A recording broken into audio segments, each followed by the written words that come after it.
So what's the point? What's the point? What's the point?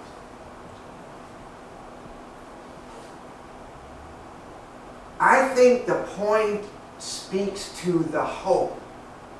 I think the point speaks to the mercy of God. I think the point is that God is so merciful to us that regardless of what's going on with us, He is always there for us. He is always there to walk with us, to stand with us, and to be with us. That is what I pull away from the story. Even though I love the dramatics of the story, I pull away that it offers us hope. That if Jesus can pull the demons out of this man who is absolutely wild and crazy, not in a good way, but wild and crazy, that there is a lot of hope for all of us. Not that we're full of demons. Let's get that straight. That ended somewhere before Freud. And I do not agree with Flip Wilson, the devil made me do it. No!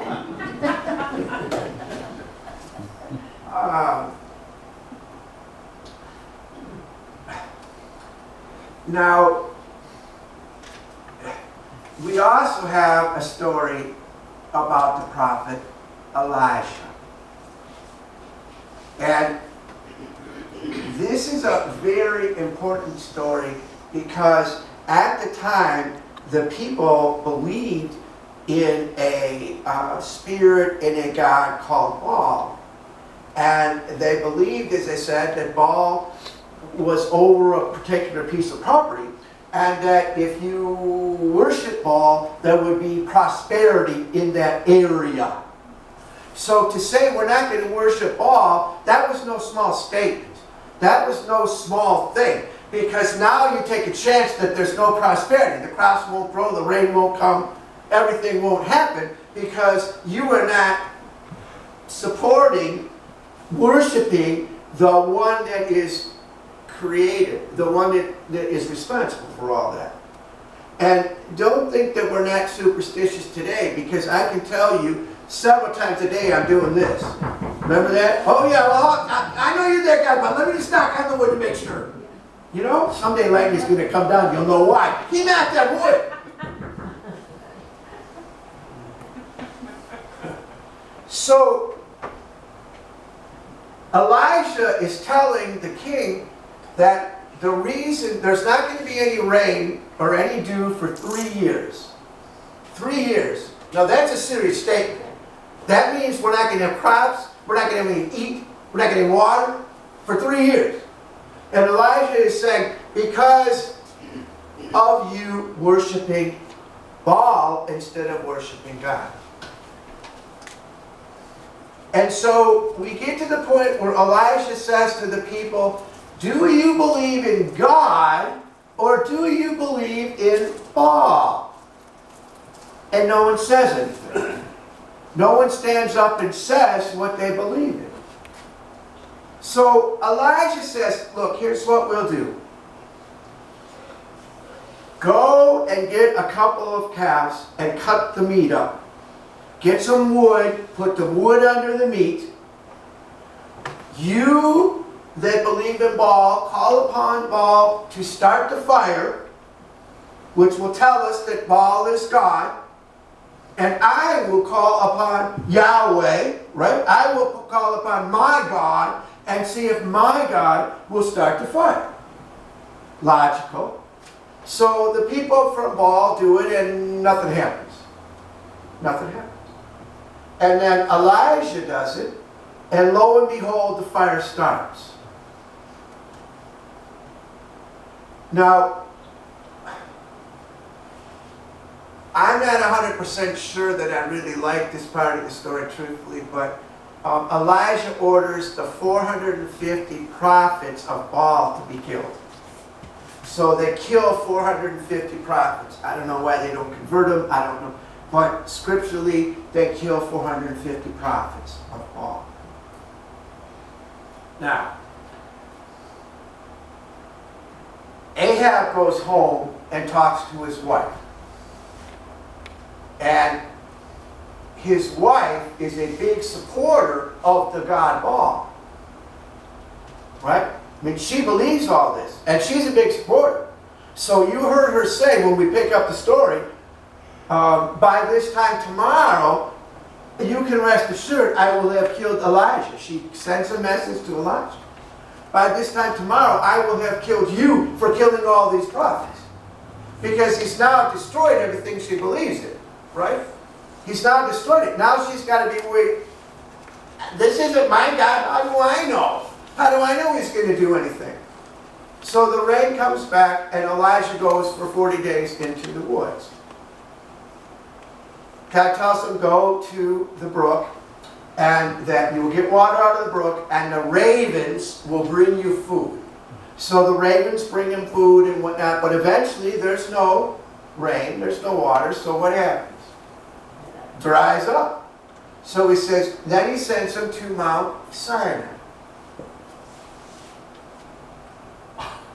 And Elijah is very upset and frustrated. Did you catch that in the story? Why? Because even though he proved that God is God, the people are still immoral. They haven't changed. The behavior is the same. You just can't change these people. How many times have we seen this? Change your ways, change your ways, change your ways. Or this will happen. Through all the prophets. And we never change. It's just amazing. Human nature is just amazing to me. Of course, Linda wants me to change, and I never change either, so I guess I understand it. But, so now he says, in effect, wait for my word. And so there's a big rainstorm. This says windstorm. There's an earthquake. There's fire. There's big fire that happens. And through all of that noise, he hears nothing. And then there's the calm after the storm. And in the calm after the storm, he hears God's voice. What's the point? When does God often talk to us? When does God often speak to us? It's not in the middle of a crisis. It's not in the middle of all kinds of things. In fact, I would argue that if there's a lot going on in your life all the time, you don't even have time to hear God. Or hear Him speaking in your heart.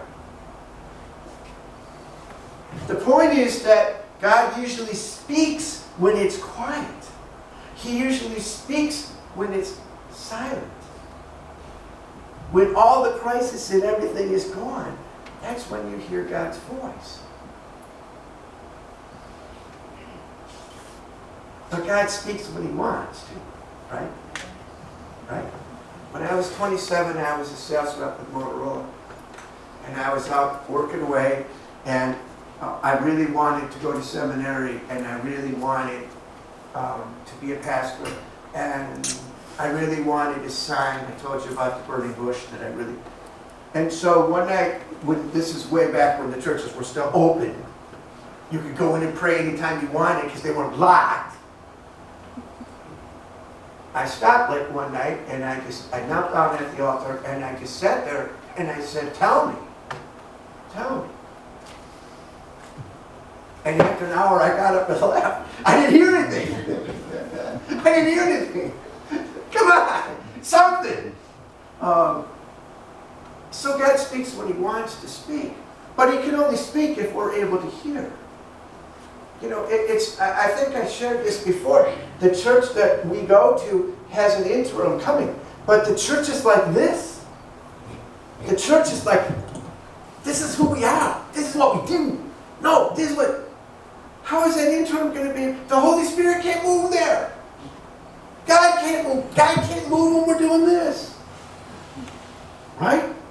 And one of the reasons that I'm so excited to be with you all up here is because there's not this kind of a feeling.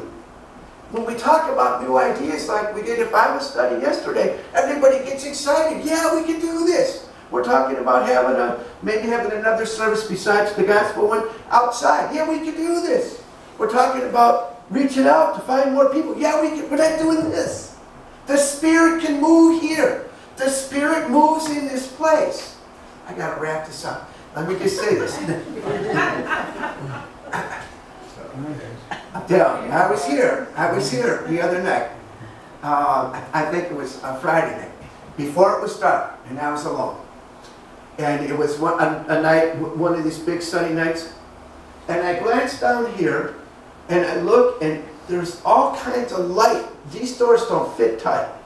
So there's all kinds of a glow coming through the door. And I'm thinking, either I need to run, or this is the coolest thing I've seen in a long time. Because what it speaks to is that the Holy Spirit is in this place. The Holy Spirit is in this place. God is here with us, working with us, helping us to reach out into the community, helping us to do more things, helping us. We just have to be awake enough to understand that and to realize that. What a tremendous place to be. What a tremendous place to be as a person in the congregation. But what a tremendous place to be as a pastor. We're not doing this. Oh, no, pastor. Oh, no, pastor. We're doing this. Yeah, come on. What the Holy Spirit says, let's get out there and do. What a tremendous, tremendous, tremendous thing to be a part of for you and for me. And I truly thank you for that. I truly thank you for that. What an exciting time this is. We're going to the Vet Fest. We got a booth. We're standing out at the farmer's market. People are stopping and talking to us. People are stopping to give me food. I got a guy in a hot dog suit coming across the street. Who can explain that? It's got to be the Holy Spirit. What else can it be? Come on. Come on. So this is really an exciting time and an exciting place to be at. And so we really, really, we're very fortunate that the Holy Spirit is here with us. I'm very thankful for that. And with that, I'm going to say thanks be to God. Amen. Amen. I'm not sure if there's a coffee hour. I don't know if anyone went down to make coffee or anything, so. Okay. Yeah, well, come on down anyway, and we'll just, say hello. I know there's some cold water in the fridge, because I was drinking that. See, you all thought this was coffee in here, so I wouldn't fall asleep during my own sermon. It's just water. Okay. Wonderful. Our hymn is number 349, My Jesus, I Love Thee, 349.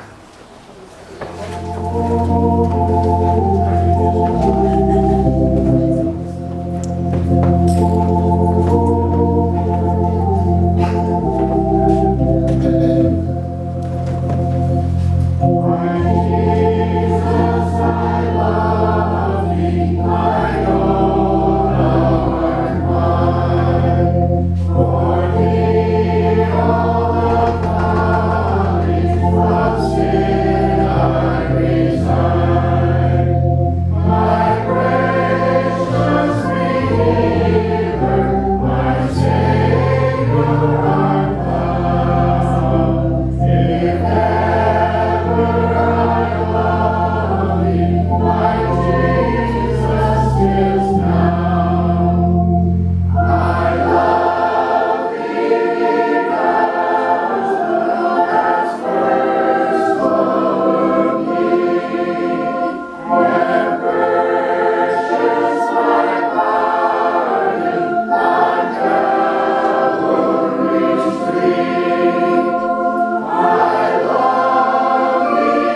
for there we will find God. As we go, we proclaim all that God has done for us, for there are many who need our good news. Go, knowing that the light of God shall lead you, the presence of Christ shall guide you, and the power of the Holy Spirit shall uphold you this day and always. Amen. Amen.